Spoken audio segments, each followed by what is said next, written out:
Ladies and gentlemen, just to kick it off, I'd like to introduce Mayor Bigger to say a couple words. All right. Thank you, Yves. Good evening, everyone. Bonsoir. C'est un honneur d'être ici ce soir.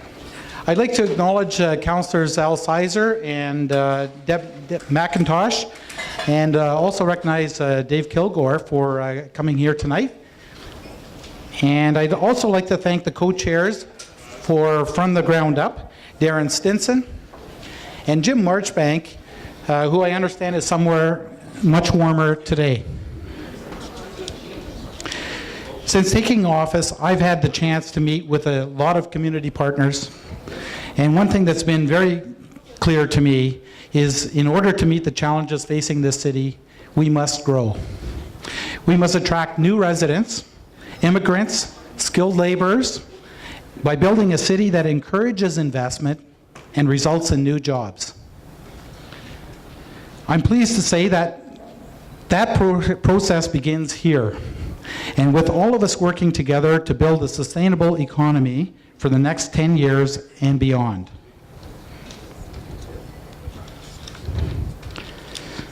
I know Darren and his team have worked very hard to put together a terrific roster of speakers tonight, and I'm looking forward to hearing tonight's discussions. I'm looking forward to working with all of you as we work together to build a livable and sustainable city. Thank you very much. Merci. All right. So I'd like to introduce Dr. Darren Stinson, Chair of the Greater Sudbury Development Corporation and Co-Chair of the Strategic Plans Steering Committee. Good day, sir. Thanks, Yves. Good evening, everyone, and thanks for coming out to this kickoff event. As Yves mentioned, my name is Darren Stinson. I'm the Chair of the Greater Sudbury Development Corporation and Co-Chair of the Strategic Planning Committee.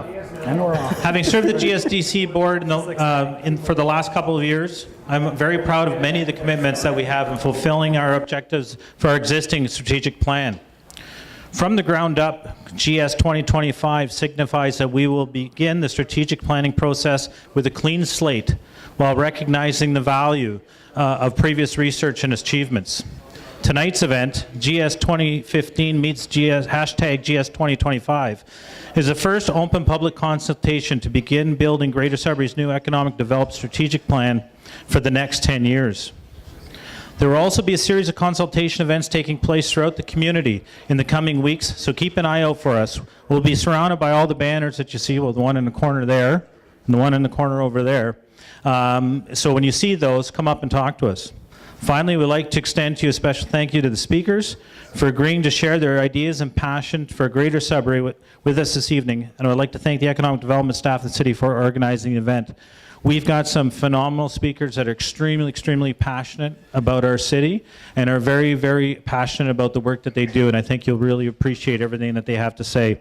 So please enjoy your evening. We look forward to hearing your ideas. And just on a personal note that I shared with the Strategic Planning Committee last night at our regular meeting, is that it occurred to me, and maybe I'm a little slow on the uptake, but GS2025, in 2025 is when my daughter will be finished university and looking to come back and finding a place to live. And I certainly hope that what we do over the next little while in this planning will make it so that she will come back and contribute to our community and live here at home.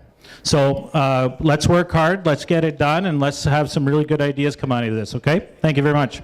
Thank you, thank you. I'd also like to acknowledge, I think we have several city councillors here. I'm going to lift your hand so we can, there you go. Hello and good evening.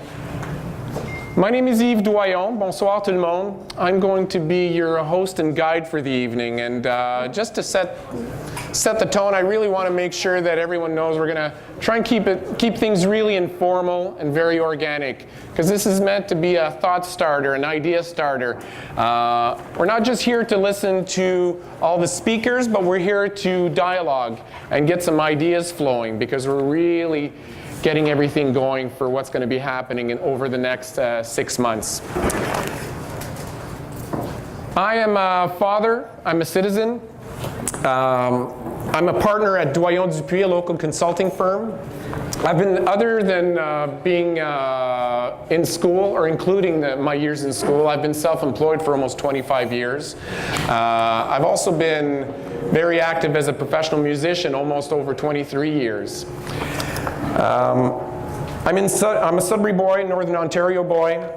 I've studied and lived in Sudbury, but I've also studied and lived and worked in other cities. In 1998, I decided to come back to Sudbury, though, and that's really important to note.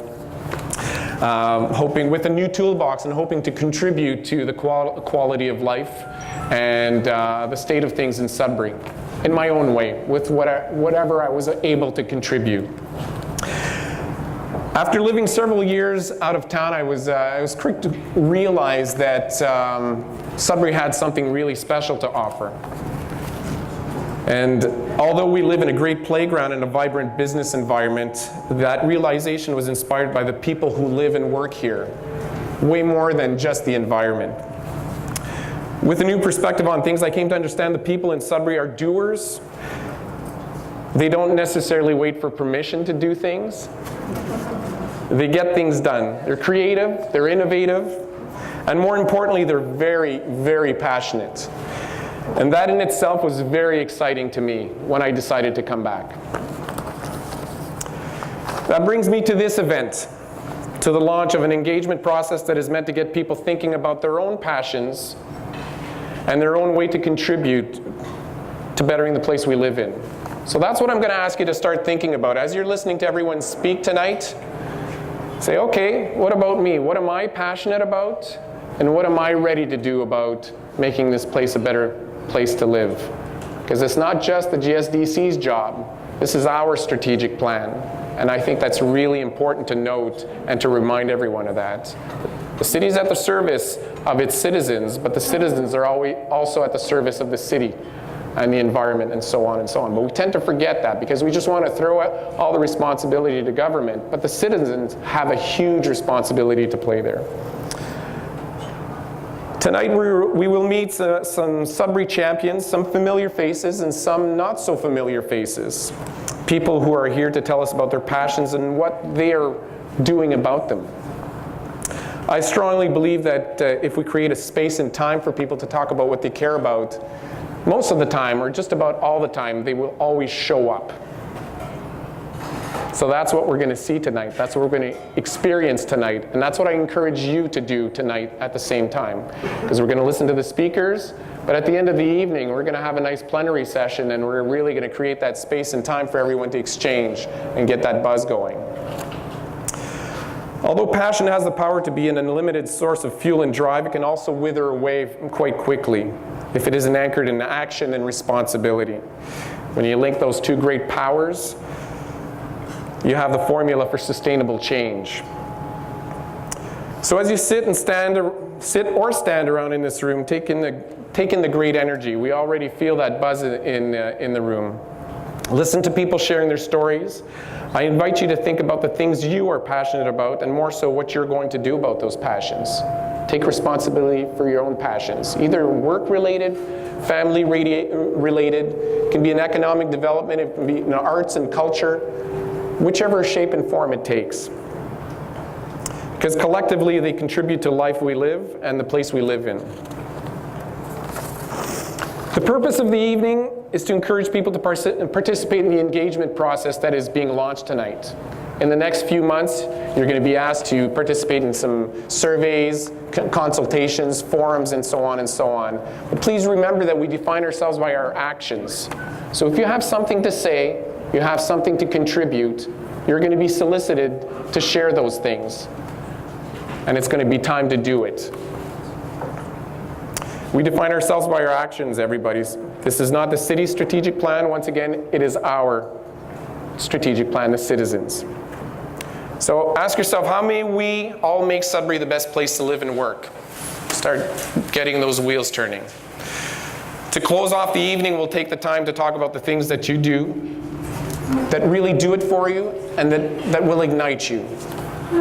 So that said, if you're ready to get going, we're going to start talking about or listening to the speakers we have lined up for the evening. The evening is going to be split up into 3 parts. We're going to have a first block with a series of speakers. We're going to have a quick intermission, then we're going to come back with another series of speakers. And at the end of the evening, hopefully we can get an informal discussion. Sorry, can you turn the volume down? You're working on it? Yay, Jody, thanks. I may just take this off, and we can just keep it informal, just like we're in my living room or my kitchen, okay? We're going to finish off the evening by having an informal discussion. So I'm going to encourage you to share what you're passionate about with the people sitting at the tables and next to you. And I'm also going to encourage you to introduce yourselves to people that you don't know, because that's what really makes things magic in Sudbury. We have the capacity to greet people, to host great events, and to exchange, and like I said earlier, to be creative and innovative. And this is the start of exactly that. Does that sound good to everyone? Wonderful. Okay. So, you ready, Patricia?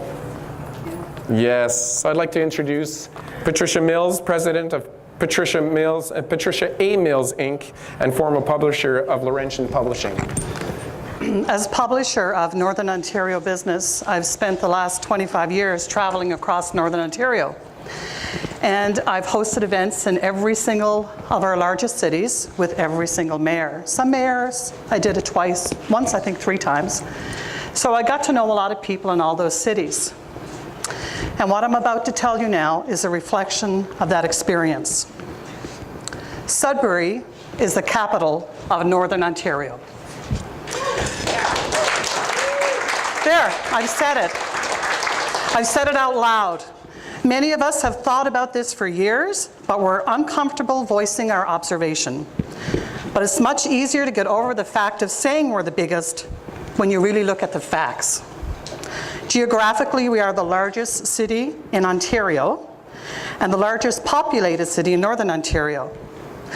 We are the nickel capital of the world and home to innovative entrepreneurial mining supply companies that have changed the way mining is done.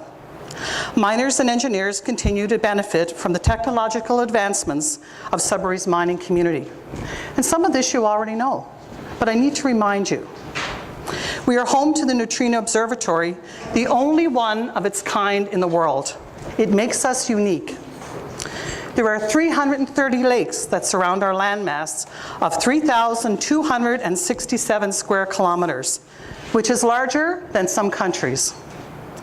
But really, how many of us have visited more than a couple of those lakes? It is one of our most overlooked natural resources and tourist attractions. We have a large Francophone population, a growing First Nations population, and strong ethnic communities of Italian, Finnish, German, Ukrainian, and Polish descent. We have a bridge of nations that reminds us every day of the diversity of our citizens. We have a wonderful university that sits on prime Lakeview property. We are home to Northern Ontario's only French language college, and we have Cambrian College celebrating 50 years of education in a couple of years. We house thousands and thousands of students. Our hospital, Health Sciences North, records more than 550,000 patient visits a year from all over northeastern Ontario. That's 500,000. HSN is the hub of healthcare in northeastern Ontario. Its cancer center is one of the best in the country, and it is now the largest employer in Greater Sudbury in terms of employees, and as such, it is now the largest employer in Northern Ontario. With almost 4,000 employees, it is larger than many communities in Northern Ontario. I want you to think about that. We are a capital city of 90% of Ontario's landmass.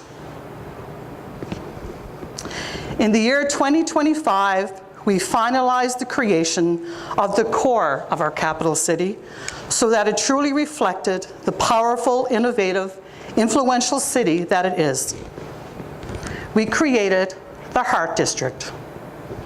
The Heart District changes how we see ourselves. It encourages our pride, our creativity, and our entrepreneurship, and our determination to be strong and vibrant as any capital city should be. let me take you on a verbal tour of what I see as our Heart District. Humans have an emotional need to connect to nature. And when the much talked about, much planned green space is completed along Elgin Street, Sudburyans have a natural and a visually pleasing entry point into the Heart District. Encompassing Sudbury's historic downtown, the Central Business District extending to St. Anne's Road and Mackenzie Street, and Lawrence Street to the west, the Heart District is the hub of activity that reflects life in all of Greater Sudbury. By the way, I don't like the name Greater Sudbury. I'm just putting that out there. There is no vehicle traffic in the Heart District. There are patios and storefronts showcasing food, crafts, clothes, housewares, collectibles, and many other types of consumer goods. There's a teepee that anchors the intersection of Durham and Elgin Street, and a First Nations traditional wares and goods stores inside, which showcases everything that they have to offer. One side of Durham Street is lined with eateries of every description, from ethnic foods to pastry and coffee shops, and outside their doors are colorful patio tables with buskers entertaining dozens of people in various locations during the Busker Festival. But at other times, they are entertained by the sound of flowing water and birds singing in tree-lined streets, tree-lined walkways. The art gallery is right at home in the Heart District, and artists of all disciplines showcase their talents in tastefully designed and interesting storefronts. When you look inside, scores of citizens are busy taking part in painting or pottery or dance or acting or other classes. The Heart District is home to 4,000 residents who moved into above-store lofts, reconstructed condominiums because of the vibrant energy and unique services available inside the themed buildings, and sometimes for the outside gardens that adorn the rooftops, providing an interesting vista of the activity below. The facade of the buildings and the layout of the streets were designed by students and professors from the School of Architecture who welcomed the challenge to create the Heart District as a 10-year project. They worked with engineering and environmental students from Laurentian University and were mentored and encouraged by city planners and established businesses with years of experience. Various levels of government committed to the multi-year initiative, along with stakeholders in the private sector who stood to gain from the creative development. And I might interject here to say now is a really good time to ask the government for whatever we want, because every single leader of every party in Ontario wants us. Now is a really good time. Write your wishes down. There is a grassy bordered running track that intertwines among former streets and is lined with a water feature that attracts foot waders in the summer and ice skaters in the winter when it's converted into an ice skating track. The track leads to an outdoor skating rink at Tom Davies Square that is home to many events throughout the winter months. Some of the eateries have open patios with outdoor heaters and pizza ovens where hot chocolate and wood-fired pizza and other treats are served to hungry skaters and walkers, not motorists. There is an entertainment quarter where numerous establishments attract different types of music lovers, from jazz hotspots, country and western line dancers, fashioned along the lines of the famous George Street in St. John's, Newfoundland. The entertainment quarter of the Heart District is attracting musicians from all over Northern Ontario because we have a free studio where budding and aspiring musicians can practice. And they love it, and they come here to do that. Cambrian College, College Boreal, and Laurentian University all have storefront campuses in the Heart District, for programs the institutions want to promote, highlight, or encourage. A new culinary school has opened up, and students from all over the world attend to learn the cultural dishes and cooking methods of our diverse ethnic population, especially our First Nations. The German tourists can't get enough. A new media company has emerged with focuses on all forms of social media and is very in tune to living videos. Their Heart District location includes a special video studio called The Public Corner, where everybody can pop in and voice an opinion on any topic within the boundaries of good taste. Sometimes these reality videos are hilarious and other times insightful, but they are always authentic and always entertaining. Seniors and teenagers are seen going to movies in one of two specially designed movie theaters in the Heart District, where hit movies are playing using the latest technology in user-friendly environments. and others are lined up outside the new multi-use facility where the iconic Rolling Stones are performing live on their final farewell tour. And in another section of the center, a local dance group is presenting its year-end recital. In the summer months, across the street in the former CN station, which is now a parking lot, tourists line up to hop on Northern Ontario's only double-decker bus that takes visitors on a tour of the nearly 24 neighborhoods that make up the city of Greater Sudbury. The tour guides are students from Collège Boreal who offer information in French and English to our visitors.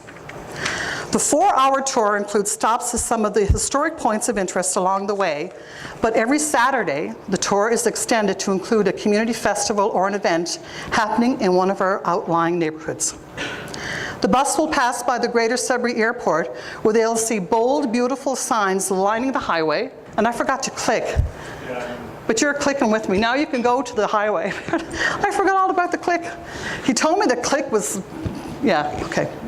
Each sign says welcome in a different language when driving into town from the airport, and come again when they're driving back to the airport. The colorful multi-language signs line the route from the airport along Skeet Road, and along with our Bridge of Nations, it showcases the diversity of our citizens and represents our appreciation of their global roots.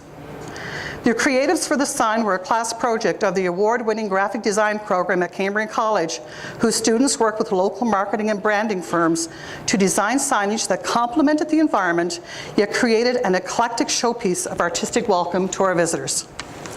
Once a month, citizens are encouraged to submit to a special contest the city has introduced to welcome visitors to our area via the airport.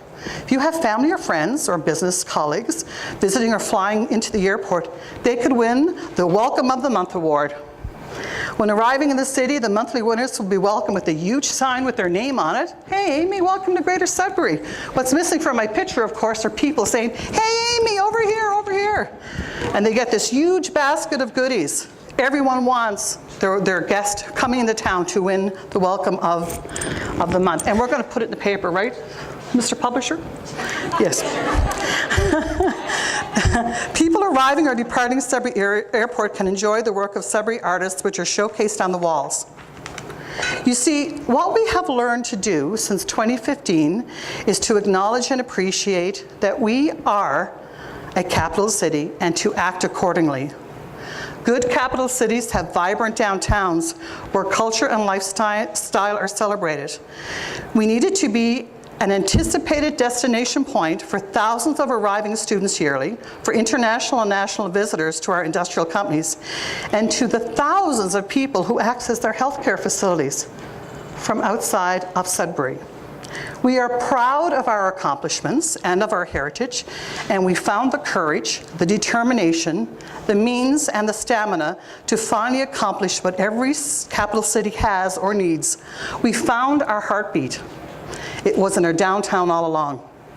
We created the Heart District to celebrate our past, grow our present, and to attract our future. And from my vantage point, it's beautiful, absolutely beautiful. Now, people can say, we're going to do this, I'm going to do this. I don't want you to say that. But here's what you need to say. How can we make this happen? Nothing else. No ifs, ands, buts, nothing. How can we make this happen? And if that's your only mission, you will be successful. Do you hear me? You will be successful. Why can't we be a showcase for the rest of Canada about how to take a downtown and make it into something that's alive and vibrant? We have the Neutrino Observatory, the only one of its kind in the world. We have technology that puts robots in Mars for mining. Why can't we build a vibrant downtown? How do we accomplish it? That's the only thing we have to concentrate on. Thank you. Thanks, Patricia. Est-ce que vous vous retrouvez dans cette vision-là? Oui. Oui. Can you see yourself in there somewhere? Yeah?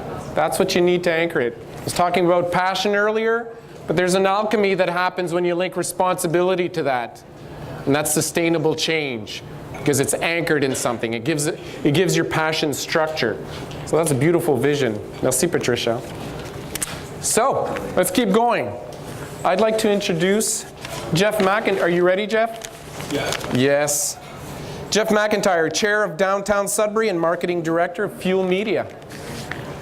How many people have got in their car, nice sunny day, driving down the highway, stuck your hand out the window just to feel the wind push back against your hand?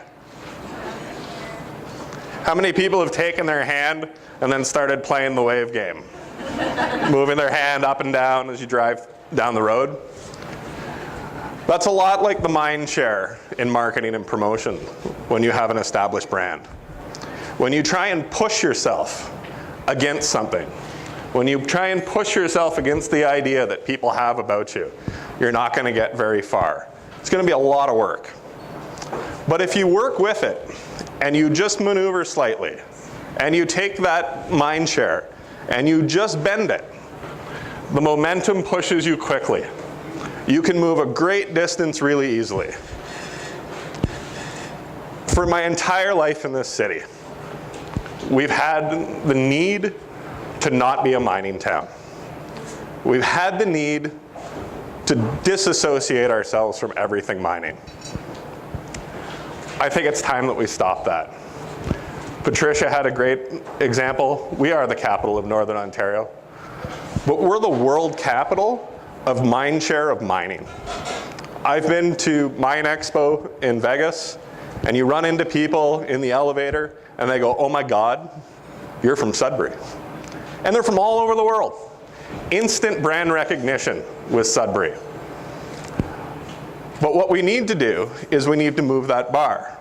We need to be more than a mining community. We need to be a mining technology hub. There are amazing things happening in this city currently. People doing amazing things. We're putting robots on Mars. We're looking at mining space. Across the street from here, we have Symboticware that's interconnecting equipment in the mines. These are high tech jobs. These are amazing things that are happening in our community that really can't happen anywhere else. They happen here because we have expertise that the rest of the world lacks. And we're ashamed of it. We don't go out and we don't tell the world how amazing we are at this. We need that to change. I'm here from downtown. So a lot of you are saying, why are you talking about mining? We have a downtown master plan that's amazing. There's great opportunities in this master plan. Just across the track, there's an area identified as the Innotech Park. If we can coalesce the world to understanding that we are the capital of mining and that we need the top-end mining jobs in the world, and if you want to be somebody in mining, you locate in Sudbury, we have a great place for you to build. There's a whole lot of white collar and there's a whole lot of engineering jobs that come with that. And we need to go after those, and we need to go after them aggressively. But if you want to get people into your city, how many people listened to Patricia's description of downtown Sudbury and thought, wow, that's a place I want to live? That's an amazing place to be. We need that. Because if you want to be world class in anything, if you want to be the world class city, you need to offer world class things. Patricia did a great job describing a world class downtown. If we invest, if we as a community get together and say we're going to create a place where people go, I don't live in Sudbury, I get to live in Sudbury. You should want to come live in Sudbury. You know what?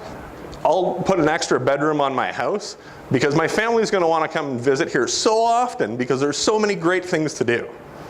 That's the city we need to be. We need to be a city that encourages people to drive here, to live here and thrive in this city. We have an amazing advantage. We are leaps and bounds ahead of the world when it comes to that mind share. We need to take advantage of it, and to take advantage of it, we need to start investing in one of our best assets. We have some amazing things happening downtown. We have the Greenway coming, we have the School of Architecture. We have places that are going to make people want to live here. We need to get together and say it's time. It's time that we have belief in ourselves, that we're not just a small mining town, that we're a world-class city. And once we admit that, we'll be one. Thanks, Jeff. What strikes me there is that we're not just talking about stuff and buildings and projects. The missing link in my work, the missing link I often identify or see with groups I work with is behavior. We rarely talk about our own behavior. And I think in Sudbury we've got some really creative, innovative people, lots of really nice things happening, but if we can put our finger on the behavior that goes along with all that great stuff, I think we can really make some leaps and bounds. So, Yeah. are you ready, Amber? No, it's all good. Can I have the... You got some mics? You good to go? I'm Perfect. I'd like to introduce now Amber Salick. Am I pronouncing it right?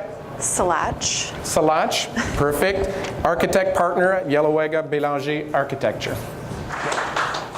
Thank you very much, Yves. Well, it's still January, so I must say, Happy New Year, everyone. 2014 was a great year last year, and now it's 2025, and quite frankly, I don't feel like I've aged a bit in the last 10 years. Over the holidays, I met with old friends that had moved away long ago to bigger and better things.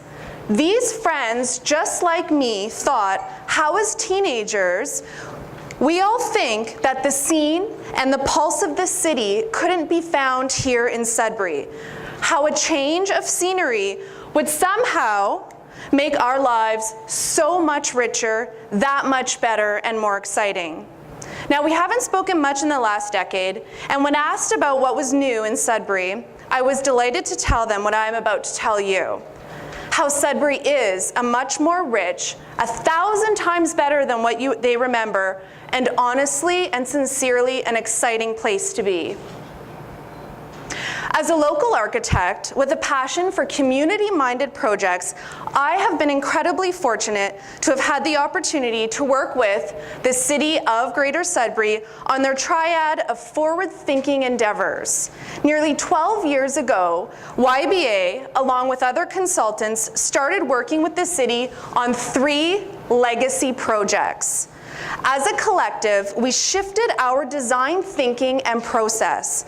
It was a shift in our sense of authorship to community-informed design, driven by everyone with a voice and passion for change, realizing it's not about one single architect or designer making a statement, but about a community statement being heard, about a community's desires and needs being met by design. With these 3 projects finally complete, the community now has a greater appreciation for architecture and urban planning, with an even greater appreciation for thoughtful, responsive, and civic-minded design. These 3 projects that I'm about to show you are the new Central Public Library, the completed Elgin Street Greenway, and a Bell Park transformation. Okay, so let me show you these projects now. The Central Public Library. And just to note, the images that I'm showing you are all just concept imageries and not actual designs by YBA. So in 2015, the city came to realize that there was a serious need and citizen desire to aggressively implement the downtown master plan. The plan produced by Urban Strategies was visionary for Sudbury and has identified numerous proposed buildings and projects that were intended to help ignite the key ideas within the master plan of activity and growth, access and connectivity, and beauty and pride. As I explained to my friends, sorry, thank you, too fast. As I explained to my friends, I was honored to have worked with the city and community for years on the new Central Public Library. Its inception was an engaging citywide consultation process that was able to leverage the community's understanding of a central library's the need for a central library's presence downtown. And that momentum snowballed. The downtown wanted a space for their ever-changing needs, an environment where every citizen is not only welcome, but is able to feel both empowered and enlightened. the construction of a highly used maker space, a multi-purpose auditorium, a creative and children's and teen center, as well as an ever-growing list of community amenities and program offerings. These became the building blocks that we used to take the histories of a library from the past into the future. It has proven to be a vital element and active part in the daily life of the city, and a vibrant part of Sudbury's history and identity. The building is beautiful and has created a sense of pride and has set a precedence for new architecture and growth in the city. And in 100 years, the building will be one of the many buildings that we will be protecting on Sudbury's Municipal Heritage Register. I was also able to tour my friends through one of Sudbury's newest and greatest landscaping and urban design jewels, the Elgin Street Greenway. After having dinner at one of the new downtown restaurants, along what used to be considered and perceived as a gray industrial environment along the train tracks, we passed through the Arts and Innovation Plaza, the redesigned Elgin Tunnel, and the recently completed Nelson Street Park. All key nodes and connectors along the Greenway that brings the city together in a small but phenomenal way. The city's will to commit to build the Greenway speaks to their understanding that the city is built around people and where people live and where people work and play, and it's what makes a city work. It can be said that the spaces between the buildings are more important than the buildings themselves, the connectors, the attractors. And I should note that one of the most commonly used areas of the Greenway is the length of the path that runs right through the new Central Public Library's main foyer.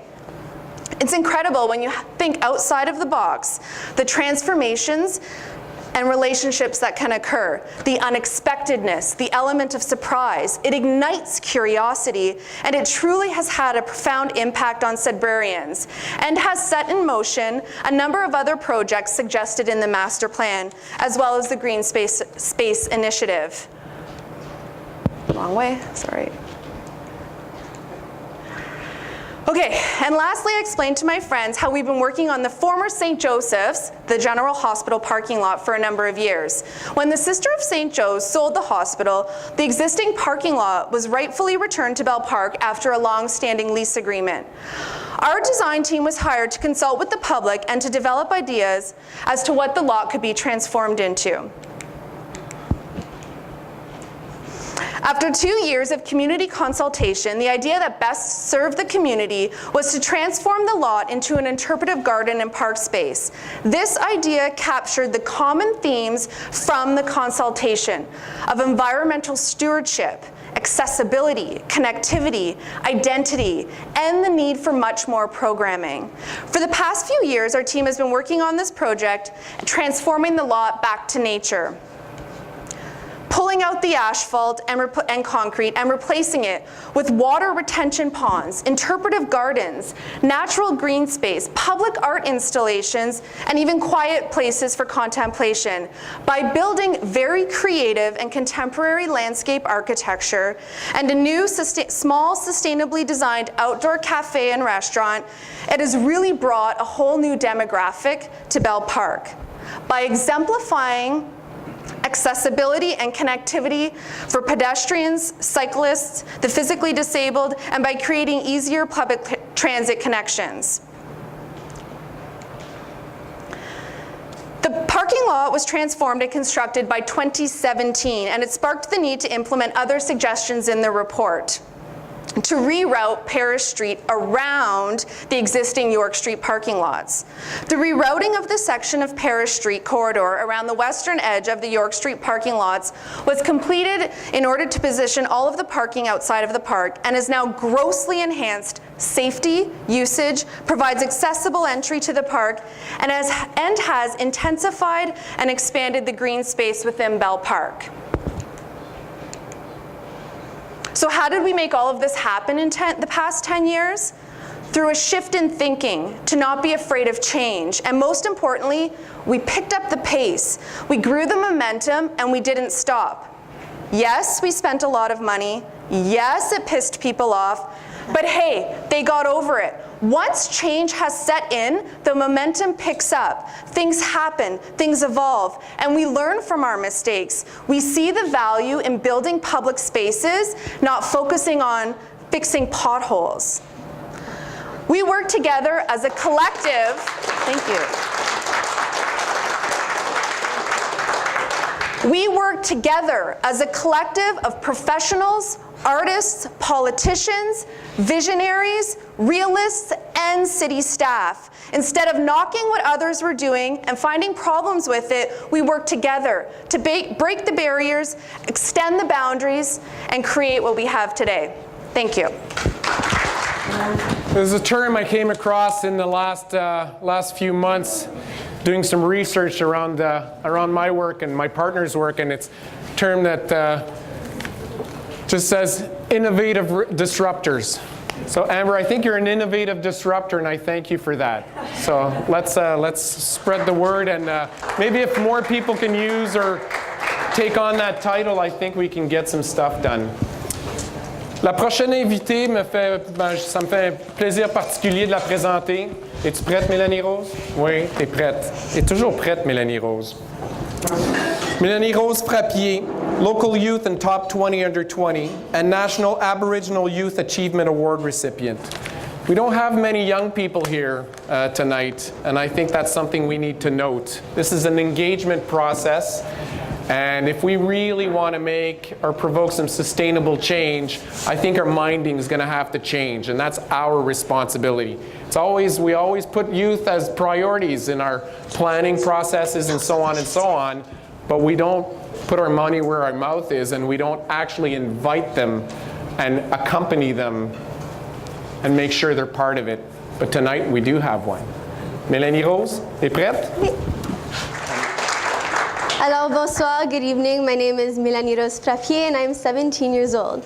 I had the opportunity to represent Sudbury in many regional, provincial, and national ways, as I am a Youth Ambassador of Canada, a Top 20 Under 20 recipient, and also the founder of a nonprofit organization called It's Cool to Be Healthy. I'm very honored to be here speaking to all of you today. From the past few years, I've come to realize how much of an impact youth can have on their community. We are the generation that will empower change. We are the generation that will not only dream of a life without bullying, drugs, or racism, we will reach those goals and attain them. We are the generation that volunteers our time, shares, fundraises for our We're the generation that volunteers our time, fundraises for, is it working? Thank you. We are the generation that fundraises for events, will fight for equality, and will make a difference. So when you ask me to imagine the city of Greater Sudbury in 2025, I'm excited. Positive changes will happen, however, it is not due to only adults, it will be due to youth as well. Our voices need to be heard because we have new perspectives on life and new ideas that need to be heard. I created my nonprofit organization to raise awareness about a healthy lifestyle through games, physical activity, and nutrition. I was able to give soccer balls to the Centre Connotats Grand Sudbury this past summer. I have also presented to several daycares, schools, and associations. Imagining 2025, I imagine youth of all ages making an impact on our community, whether it's creating their own organization, making their own foundation, or even just fundraising for other kids in need. Youth will make a difference in our community. I was also the spokesperson for the Find Your Voice program created by the Congress of Aboriginal Peoples. I presented to several high schools, teaching Métis youth like myself the importance of knowing your traditions and to be proud of who you are. I find it is very important to know your culture and to know your traditions, because to know who you truly are, you need to know where you come from. I am very, very proud to be francophone and Métis. We are the future. Youth are the future. This generation will be teaching the next generation all of our traditions and beliefs. Without this, our traditions will be lost forever, and it is our responsibility to continue those traditions as our ancestors has fought so hard to keep them. I see the youth in Sudbury in 2025 being able to attend community centers to ask questions about their heritage and also learn about their history. Furthermore, I was a motivational speaker at this year's We Day event in Toronto, where I spoke in front of 20,000 youth about community involvement. Every single child in that Air Canada Centre had an impact on other people's lives, not only in their communities, but also internationally. I stood in front of those children and saw our future. Positivity, change, equality, youth empowerment, and leadership is the future of Greater Sudbury. Youth will set new goals and redefine what is impossible. This past winter break, my family and I spent the holidays in Jamaica, but we had a bigger plan January 1st. We spent our day in Garland Hall Orphanage as we gave them gifts sponsored to us by citizens of Greater Sudbury and also businesses.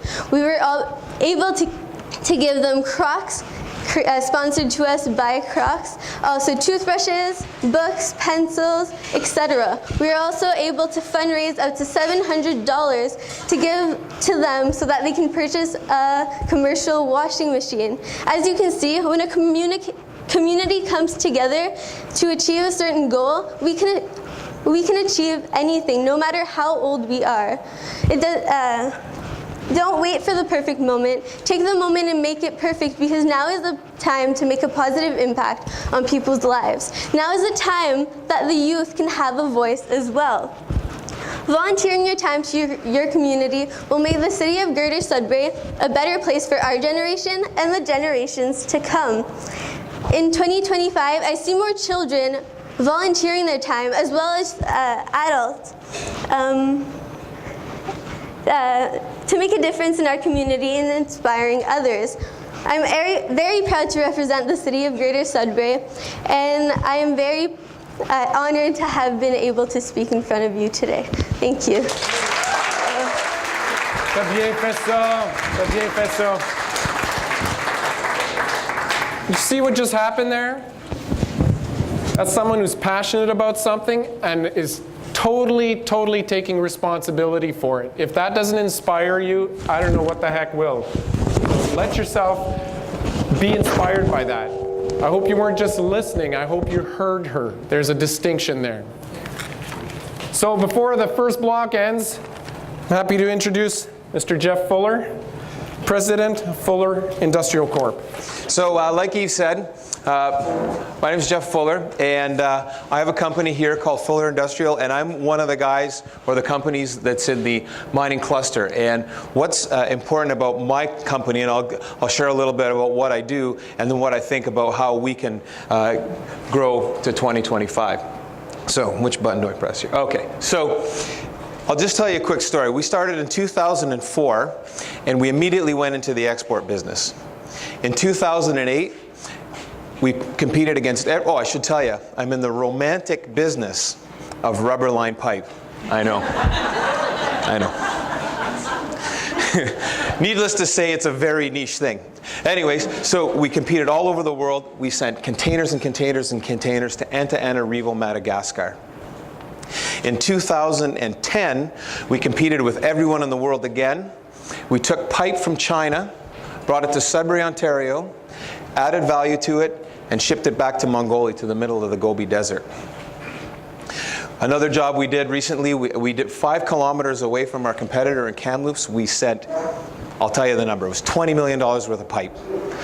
We're aligned submarines in Victoria Harbor. And you probably think, wow, he's special. Well, my mom thinks I'm special, but in the Sudbury area, I'm not special. There's all kinds of companies like me that do all kinds of great stuff like this. Which one? The bottom one? So, just some statistics. The mining and supply service sector in Sudbury, the Sudbury region, has an output of about $4 billion right now at about 14,000 employees. Those are direct employees.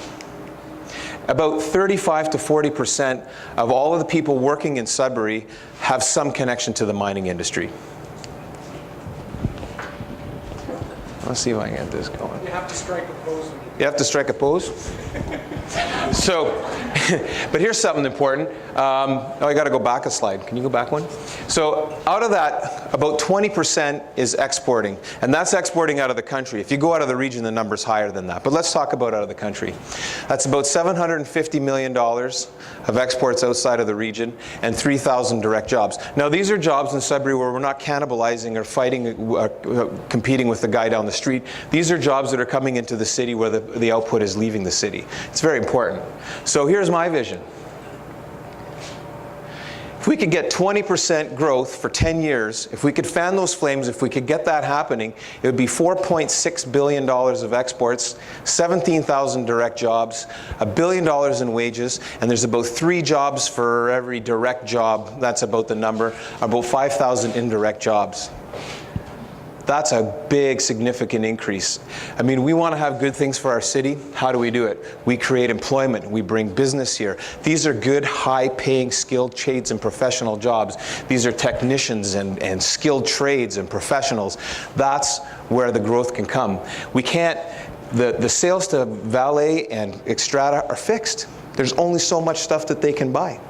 We have to take that expertise that we have, and believe me, we're the best in the world at it, just like Jeff said earlier, and we need to get that business here in Sudbury. How do we do that? Again, embrace the fact we're no longer a mining town. People say we're a mining town. What we are is a mining intelligence town. I don't know if you guys are in the mining business, this will vibrate with you. If you're not in the mining business, you may not recognize this, but that's where we are. It's a shift now. There's about 5 times more people working in the mining supply business than there is actually working at the mines. That's just the numbers. How do we do it? We brand the city. We embrace it. We tell people we're a mining intelligence city. We have a shared vision where we all recognize, because we have a culture. Maybe we don't know what it is, but we can make an intentional culture where we say, the culture here, and here's my idea. The brand was, we're the first choice for mining and supply services in the world, and we sell mining intelligence. Here's my idea for the vision: innovation, exporting excellence, and modern mining technology. Can you go next slide? And here's the good news. This is already happening. This is already happening. There's many, many companies exporting all over the world that we have tremendous support from all levels of government. We have support from the mining sector themselves, from education, from the companies that work here, from the press, from Patricia, the Northern Ontario business. I could go on and on and on. They only gave me 5 minutes. But let me tell you, it's already happening. I was talking to Dick DeStefano today, the executive director of SAMHSA. He was saying that 40% of the companies now in Sudbury are exporting. And that's out of necessity. And that's what we're already doing. The results of doing this, we're going to have a shared collective pride in the city. We're going to have increased international attention. We're going to have population growth because all those people are going to have families. We're going to reduce the brain drain, keep people here. Wealth generation, that's a lot of money. That's a lot of tax dollars. We want to have a beautiful city. We want to have good roads. Well, how do you do that? Well, you increase your tax base. I think I might be. So what can we do to do this? I think what we do is we encourage it. We recognize that this is what's happening here. We fan the flames. We celebrate the successes like the success I had. You probably didn't even know that companies are doing this stuff. We got regreening ability, we got technology, we got Internet of Things, we got safety systems. Communication in mines was invented here and exported all over the world. It just goes on and on and on. A lot of people don't know that this stuff is here, but let's learn and let's celebrate that stuff. Let's make that mining cluster that we have here in Sudbury, let's focus on it and make it the #1 cluster in the world, and let's make it a priority. And guys, that's it. Thanks. Now, just so everyone understands, at the end of the evening, in an ideal world, we'd be, giving the mic to everyone and everyone would have a voice, but this is really the launch for a fuller, a bigger engagement piece. So what we're going to ask you to do, if you have some ideas that you want to leave with us, is to take these fortune tellers and write inside them. I've got some feedback going. And write inside them if you've got some ideas you want to leave with the city team, all right? But please don't forget that this is just the beginning of something bigger.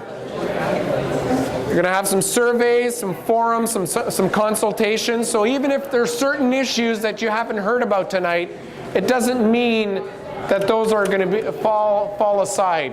Okay, there are a whole bunch of social issues, a whole bunch of economic issues, artistic, cultural issues. Please be assured that there will be an opportunity for everyone to voice those concerns and those wishes and those passions. I think that's really important to note for everyone. So take your fortune tellers and write inside them. All right? So, are you ready for another block of speakers? Woo-hoo! All right. Got some good ones. So, ladies and gentlemen, I'd like to introduce Dr. Thomas Merritt, Professor in Canada, Research Chair, Laurentian University, and Chair of Northern Water Sports Centre. All right, thank you everybody. Thank you for coming out this evening. Thank you for participating in what is turning out to be a wonderful event and for giving me a couple of minutes of your attention. So in 2006, I think, I moved to Sudbury and I'm a professor at Laurentian University. So I'm one of the immigrants that we talked about earlier in this evening. I moved here because of job opportunities at Laurentian. In fact, Laurentian had hired my wife and they had the forethought to keep her, to hire me as a way to keep her here. It's true and funny. But really what I wanted to talk to you tonight about is what does keep people here. When we recruit people like myself to Sudbury, what do we do to retain them here?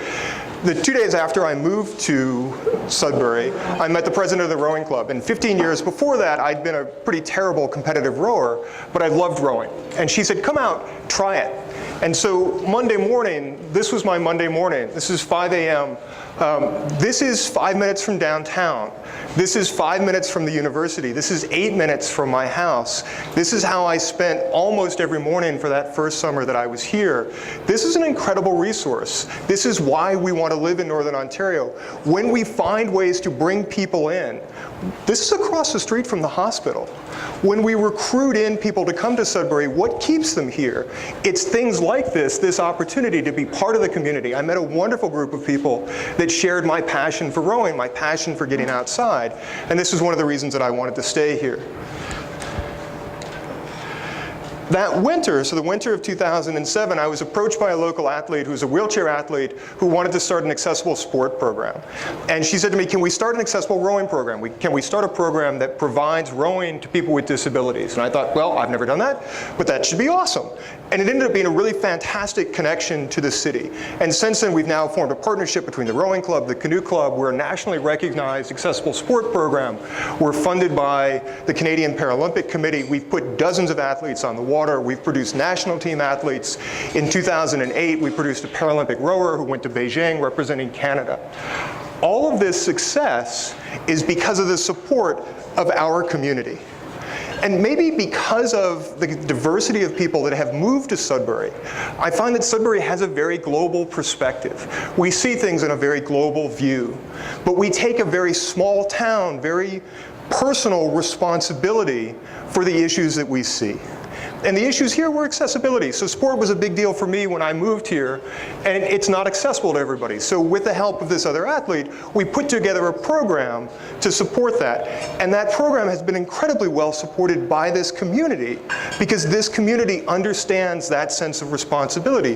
What do we do to give a hand up to the people around us to give them the opportunities that we ourselves have? And based on my experience working with this accessible sport program, I became part of the Northern Water Sports Centre. So the Northern Water Sports Centre is a facility located on Ramsey Lake, right across the street from the hospital. It's a partnership with the Rowing Club, the Canoe Club, the Sudbury Dragon Boat Festival, and the City of Greater Sudbury to provide access to water sports, to rowing, to paddling, to dragon boating, to windsurfing, to everybody in our community. The reason that we have this facility, the reason that we have this ability to bring people in is because of the sense of responsibility that we have in this community. The initial program was supported by $1 million grant from Xstrata because they saw the value of getting people out and active in our community. Since then, we've raised almost $5 million to put this project together because of the support of this community. We've raised $600,000 in Sudbury to support this program. And at the moment, we're in the middle of construction. This is from December. If you went by today, which I did, which was very exciting, you can see that the roof is going up, the shingles are going on. We're set to open about mid-June this coming year. This is an incredible facility. We talk about the things that we can do in this community.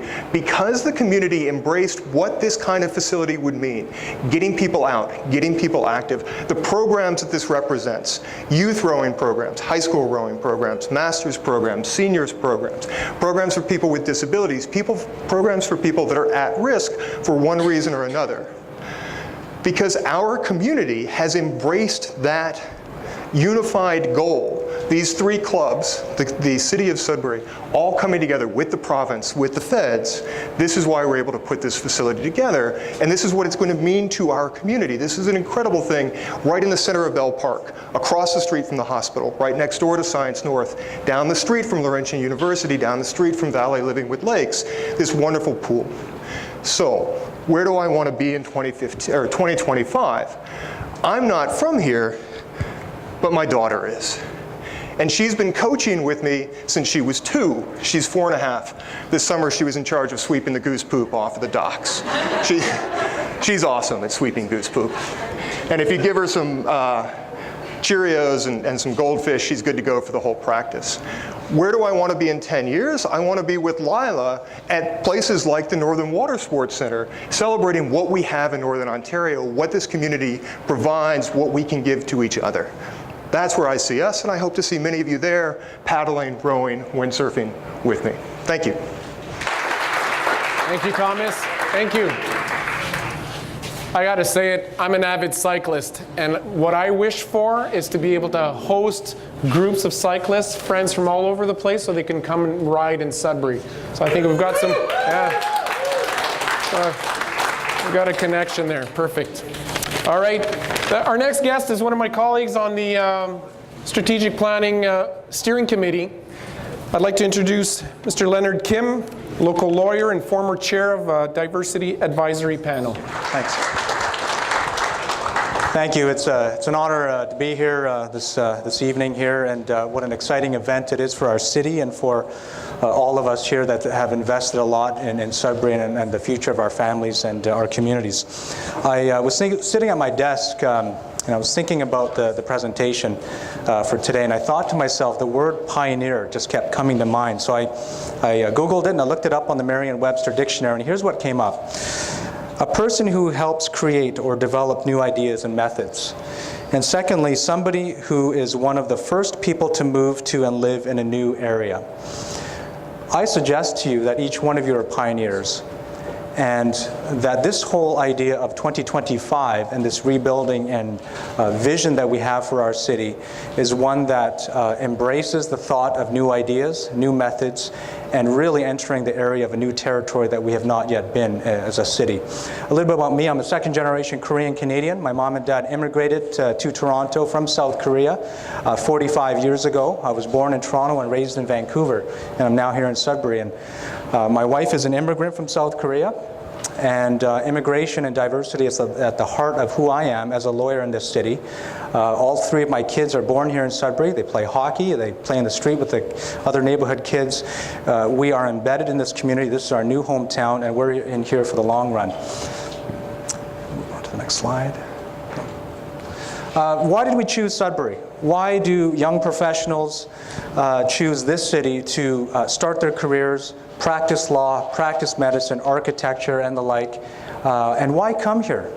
You know, when I remember back in 2003, I came up here for the articling job, and I remember coming into a hotel, coming up on the Greyhound bus, not really knowing where Sudbury was, and I looked out the back window of the hotel room and I thought to myself, where am I and what am I doing?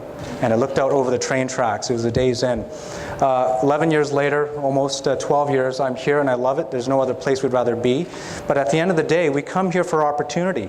We come here to establish ourselves, and we come here with that pioneer spirit. But it takes courage and it takes resilience.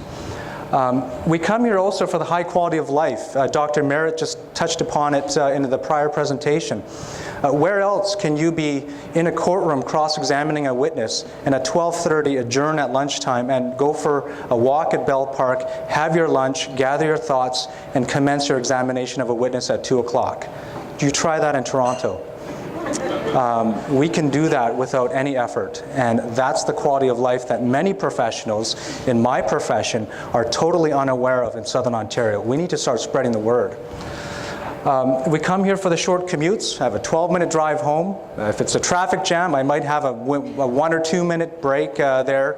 And people get upset about that, but at the end of the day, it doesn't really bother us.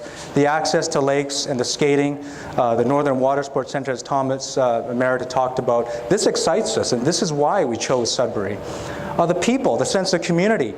I love it when I come home after a day of work and somebody has taken their snowblower and cleared my driveway. It's unheard of in a major urban center. I mean, my dad. Thank your dad for me, because he doesn't. Yeah. This is a common thing that happens, and I just love the sense of community. My son plays ice hockey, and when it snows in the neighborhood rink, there's in excess of 20 neighborhood rinks in the city. It's that easy to get on the ice and play hockey if you love the game. But when it snows, the parents come out early, they shovel the snow, they clear the snow off the ice. That's the community sense. I remember when I first moved here and I saw cars on Paris Street trying to go up the hill by York towards the old St. Joseph's Hospital. And it was freezing rain, and the cars were not making their way up the hill. They weren't doing that well. And people were getting out of the cars and pushing. So that's the community sense that brings us here. And of course, a work-life balance as well. Next slide, please. Putting out the welcome mat. The world is a smaller place. Okay, I'm from Western Canada. My roots are in the GTA. My parents are from the other side of the world. My wife is as well. But at the end of the day, diversity is our vitality. If we embrace diversity from the bottom up and genuinely do so, this city will thrive and it will be known internationally. And really our actions will speak louder than words in that regard. We may look different, we may eat the different foods, but we're all chasing the same Canadian dream. And so I just want to leave that thought with you as a thought igniter. But we also want to attract professionals here of various backgrounds. But let me tell you an example. I have to travel 400 kilometers to get ingredients to make Korean food.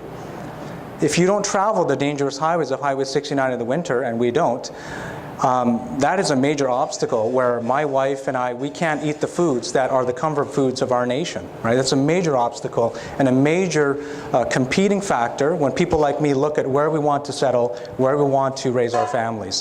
Why not go to London? Why not go to Barrie? Why not go to Windsor, similarly situated? Because Sudbury doesn't have the ingredients. Sudbury doesn't have the people that will welcome me. That's some of the sense, that's some of the buzz in the minority communities out there. We also don't want people to come here and just pass through. We want to invest in them, have them stay, and tell other people about how good it is here. So again, I encourage you to consider that as you go about your lives, that if people come here to start their careers, let's look at the long-term plan. Let's look at 2025 and them also walking in that dream as well. Next slide, please. Investing in Sudbury's future, the time is now. We know that this community has come a long way. My time here is a drop in the bucket. I've only been here 11 years, but I can tell you that I believe that the potential for this city has yet to be uncovered. We're a hidden gem in Ontario, and it's time that we start telling people about it. Everyone has a role in this. This is a collective responsibility. I really believe that everyone from the top down to the bottom in various parts of our community, every socioeconomic status, every race, every ethnic group can contribute and really make this happen. I'm suggesting there's 2 points, number 2, I guess 2A and 2B. But at the end of the day, This is an exciting time. I hope that this launch will bring everyone together because we're all chasing the same dream, and we know that we can make it happen. Thanks, Leonard. I can really appreciate where you're coming from because my father for years and years in Sudbury was an immigration officer, and I remember hearing story after story of people coming in and choosing Sudbury and having the stories about why they were choosing Sudbury and how the huge effort and work they had to go through to bring their families over. So I'm glad you're here, Leonard, and I hope we can embrace the people who choose to come here and get some more people coming in. So let's keep going. I'd like to introduce Éric Blondin, owner of Les Jardins Blondin and store manager, Eat Local Sudbury. So I guess my first question, who has eaten today? Please raise your hand. Great, I'm in the right business. So I'm the owner of Les Jardins Blondin, which is a market garden. I do a 1 acre market garden here in Sudbury. I'm also the produce and meat manager at Eat Local Sudbury, so I do all the produce ordering and the meat ordering, and I work with over 20 different farmers from northeastern Ontario and from all of Ontario as well. So I got started. This was my first garden here. This was 2 years ago. And I always wanted to be a farmer and I didn't know how to get there. So I said, no, I'm gonna get a job at Eat Local Sudbury. And I did. And then, so I got to meet all our farmers, and really, agriculture is a viable business here in northeastern Ontario. And working through the co-op, I got to read a book called So You Can Farm by Joel Salatin. And what he said, you gotta farm, if you wanna farm, you just gotta do it, and you gotta do it now. He said, don't wait till you're 60 and you bought your farm, you have no idea what to do with it. He said, if you have a little bit of space, just go out and do it, and that's what I did.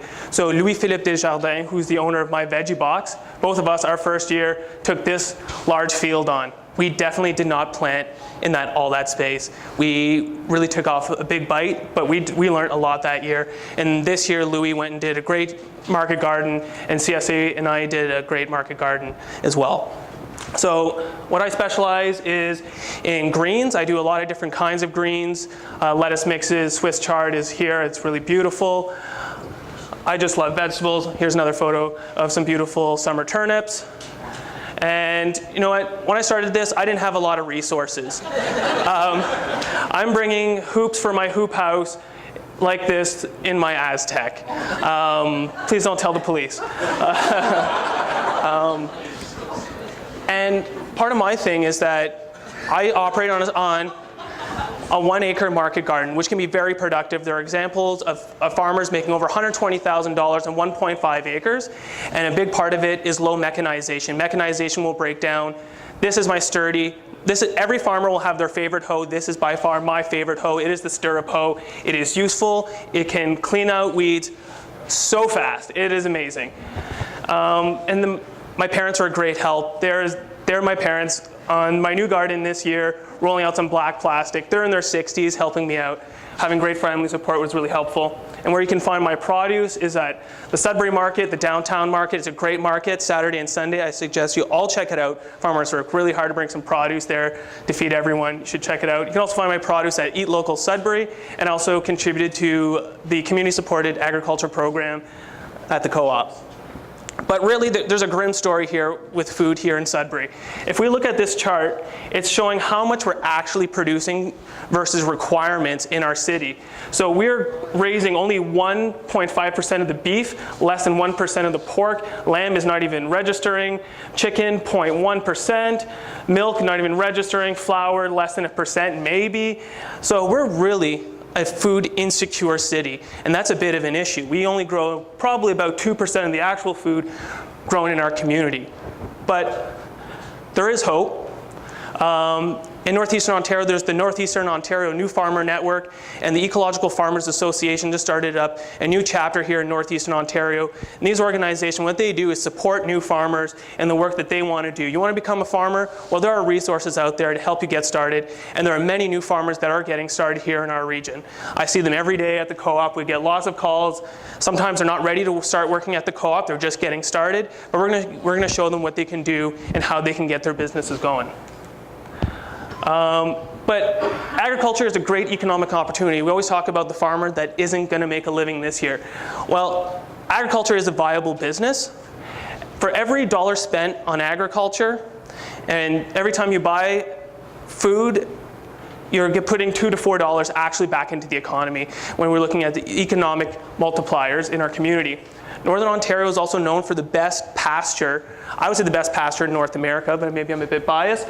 But the Cattlemen's Association of Ontario did say that Northern Ontario is a target market ready for development for pastured beef, for pork and chicken, because we have some of the best grasslands up here. We think often our region is not the best agricultural land. That is really not the case. And our land value is actually low in terms of cost. Farmers, we're trying to get farmers from the south to actually come up north, because there are many farms that people want to get started, but they can't afford the land values in the Elmira area or southwestern or down in southern Ontario.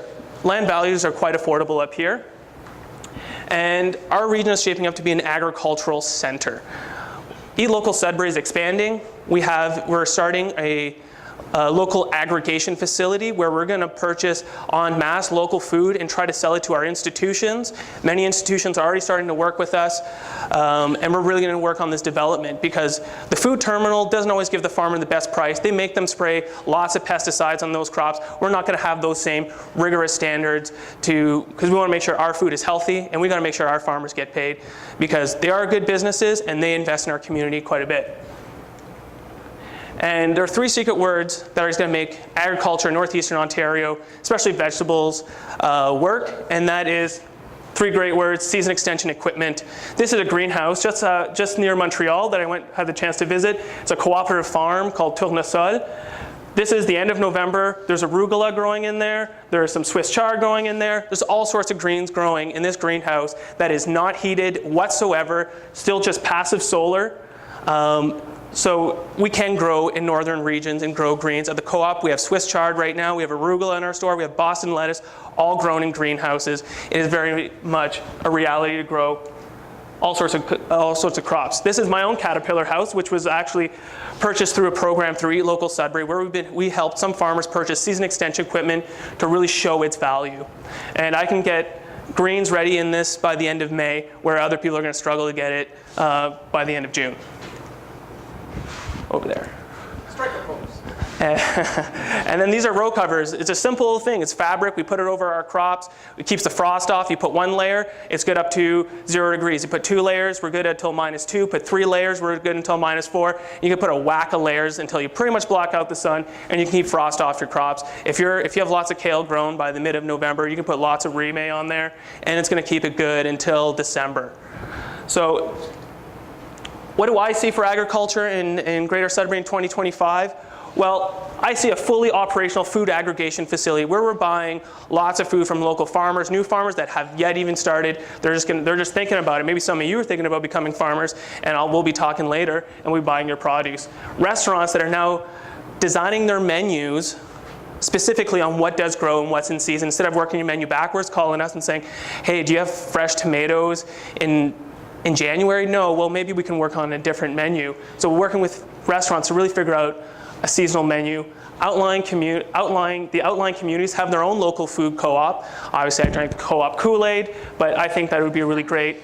And agriculture land is being protected in our region. I don't think we should see any more development on prime agricultural land. It's clear we need it in our region, so we need to protect it. We have an incubator farm. There are some down in southern Ontario. We invite people who are interested in farming. Let's get your farming business started. We'll put you on a 1/4 acre, and we'll teach you the ropes, and you're going to have a viable business after 3 years, and you're ready to go start your own farm. And Sudbury will become a food secure community, and agriculture will be one of the top 5 economic sectors in our city. It's possible. Up there with mining, of course. And this is a great quote that I thought would be really appropriate for tonight, is don't let anybody tell you it can't be done. Jack Layton said this. These are words that stuck with me, and it's an oat field. It's beautiful. So tonight, while we're thinking about things the city we want to see, we've got to make sure that, you know what, we can do it. And that's my presentation. Ça me fait plaisir de présenter Martin Lajeunesse avec un titre en anglais sur ma page. Administrative Director, le Théâtre du Nouvel-Ontario Incorporé. Martin, je t'invite. So, I'm going to talk about beauty. And the subtitle of my talk is Doing Justice to Beauty, because too often There is a perceived incompatibility between beauty and utility. What do we derive from beauty after all? Anyways, not much. Useful things, they're functional, they're practical, they're rational. They're not necessarily beautiful. Utility has no regard for aesthetics. We could even reason that aestheticism is contrary to utility.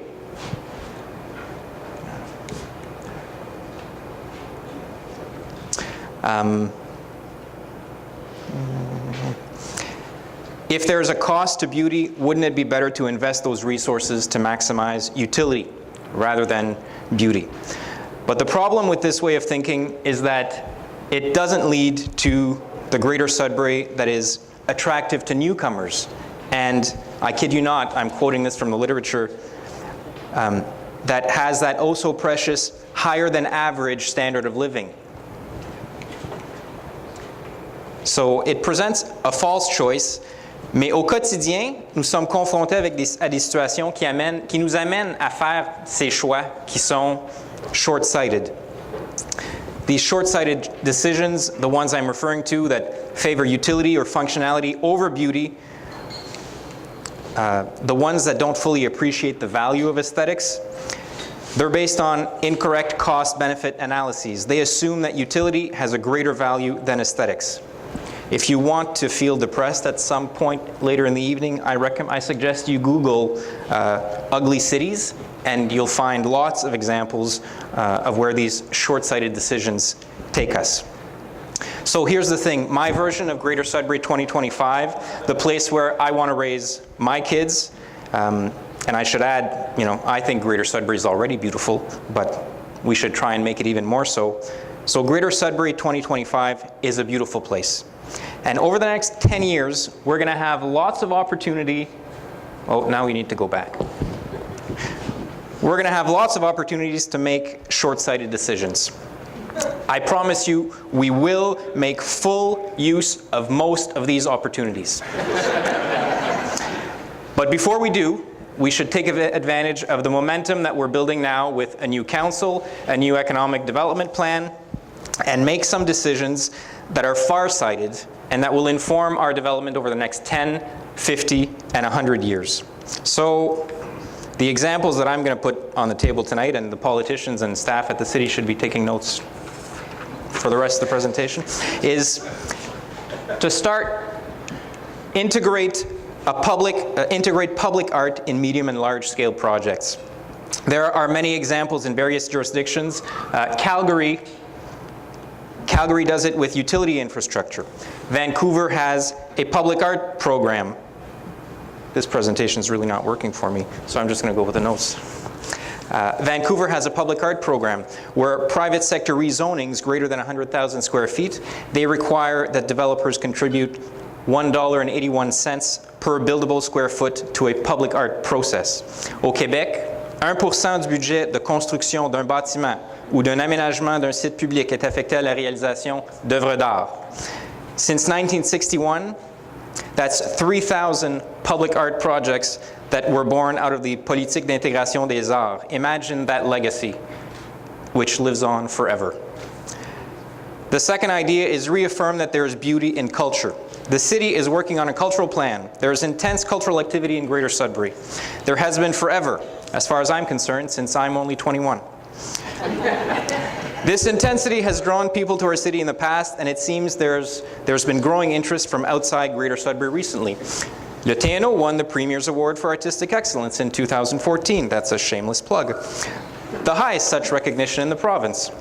Organizations that are based in Southern Ontario have been showing interest or increasing interest in what's going on up here. So let's capitalize on that increased attention and foster the growth of our arts and culture sector by continuing to support and increasing the support for artists and artistic organizations.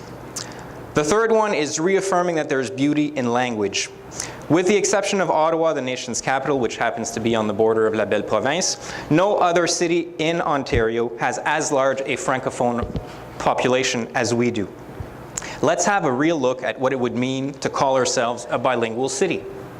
Patrice Desbiens, Robert Dixon, Michel Dallaire, Melchior Bonimpa, Jean-Marc Dalpé. Most people here recognize a couple of these names. They are the wordsmiths who immortalized Greater Sudbury and Northeastern Ontario through their work. They are Sudbury's Victor Hugo, Alexis de Tocqueville, Molière et Voltaire. What better way to honor that legacy than by carving out some room for another language in our civic space? It's true there's a cost to calling a city bilingual and making it so, but doing justice to beauty requires that we weigh the benefit as well as the cost. The fourth and final one is the downtown master plan. We should follow through on some of those actionable items. Some people talked about the linear park, the Greenway on Elgin, earlier this evening. There are plans to develop housing and office space in the downtown to foster density and create a critical mass in the city's core to support the city's natural creative hub, making downtown an incubator for creative activity and beauty that will pull people in and create a virtuous circle that has ripple effects throughout Greater Sudbury. New and renewed cultural institutions in the city, just like parks and arenas, they improve the quality of life of our citizens. We need human-scale projects that reflect who we are as a community. We need to invest private and public funds to develop and operate these projects.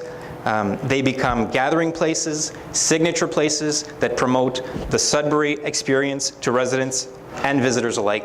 Thank you. You're talking to my heart. Merci. All right, we're almost done. At least done with the speakers, but we're not done chatting for the evening. I'd like to invite Naomi Grant, co-chair of Coalition for a Livable Sudbury, to be our final speaker. So let's give her a big hand. All right.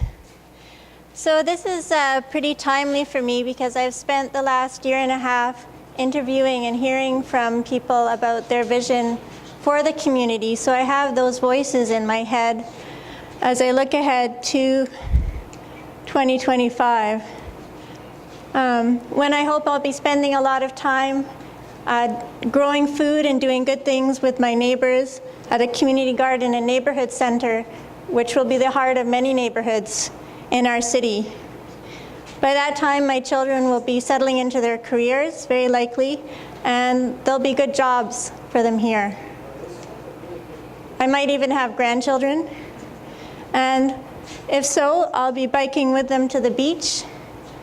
There'll be safe ways to get there, and I won't even have to think about checking if there's a beach closure. There'll be lots of places to stop and get a popsicle on the way, or fill up a flat tire, or just stop and sit and look at the view. And when I'm tired, when we're tired from playing in the water and on the trails, it'll be easy to catch a bus on the way back.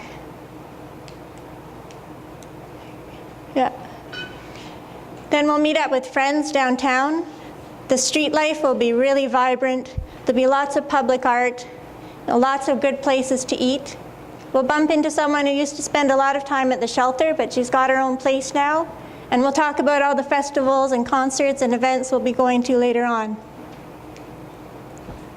In short, it'll be a really great place to live for everyone. It'll be a place people want to come to.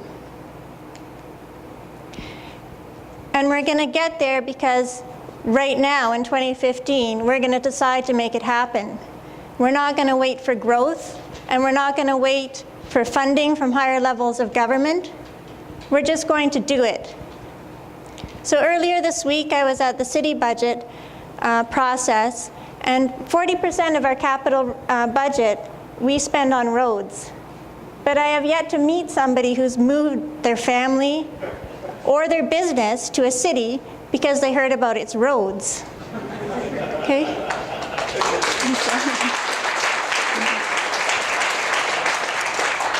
So as a city, and as businesses, and as people, and as community groups, we're going to decide on our priorities, and we're going to invest in those priorities. We're going to invest in what makes us a great city and what we need to get there. So what do we have? We have our unique identity. We have our shared culture and our shared history. Sorry. We have nature. Whether somebody's come here 2 weeks ago or they've lived here their whole life, I always hear them talk about the access to nature and trails. Now imagine that all those great parks and green spaces and lakes are connected with trails and cycling routes, and everyone has the opportunity for those to get out, to be in the outdoors, and we actually take advantage of the ecotourism and the cycling tourism that could bring people here.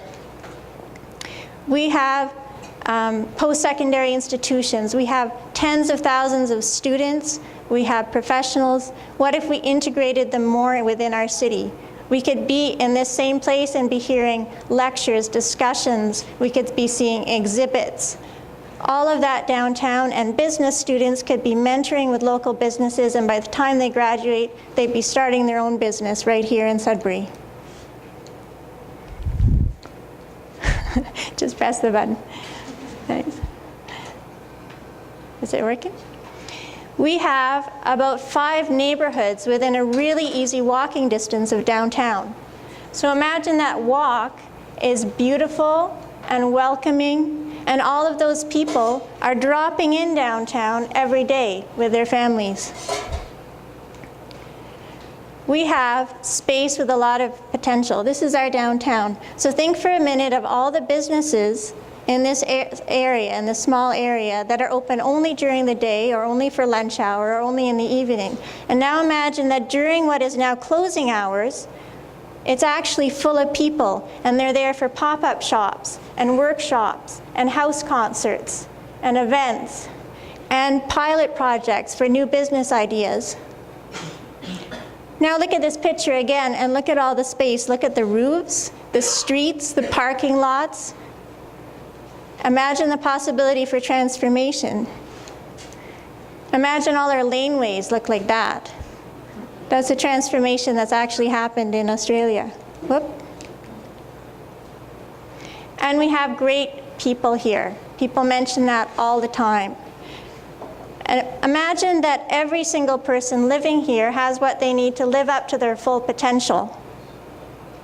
If we make a city that's a great place to live for the most vulnerable among us, we have a really, really great city for everybody. I'll just mention a global economic study that recently came out, and it confirms what we hear in Ontario as well. The biggest impediment to growth is inequality. That's something to keep in mind. We have a lot of great people in this community who are doing great things, making things happen, working for positive change. Whether it's these kids doing a mural in their playground, starting a new business, outdoor rinks, we've heard all sorts of examples tonight. But a lot of people fight with those efforts. What if instead we really consciously fostered and supported those efforts? Think of how many more great things could be happening and would be happening. So we can make the city we want to live in. We can make a livable, walkable city with great cycling infrastructure, great transit system, just to start. We have to make quality of life, high quality of life, a high standard of living, our definition of success. And we have to plan for that success, even if there's no growth, even if there's negative growth.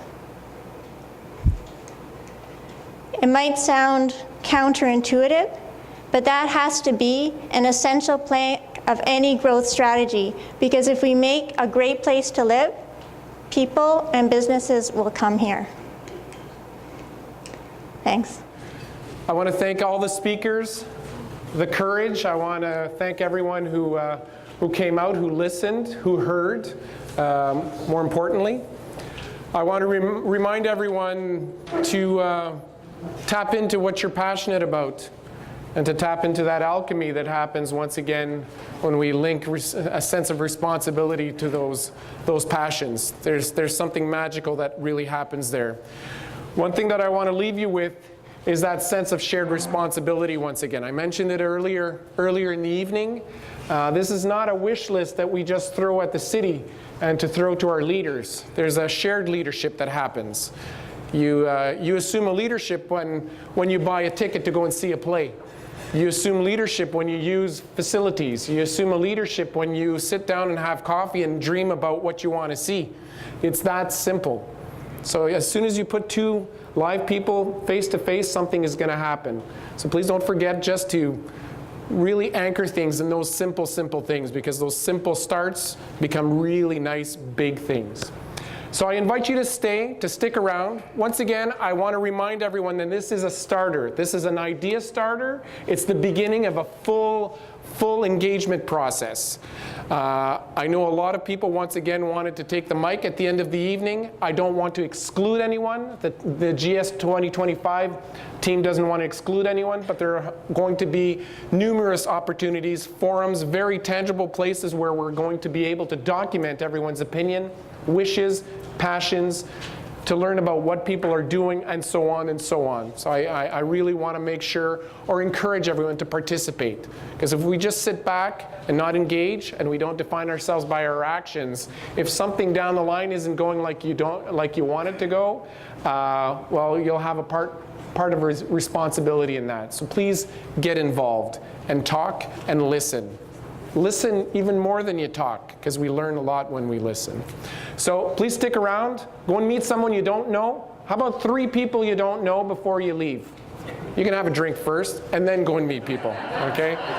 At least 3 people, go and shake their hands, ask them what they're about, what they care about, what they're passionate about, and ask them what they're doing about that passion, and then maybe we'll get things really started. So thank you, everyone. Take care. Have a nice evening.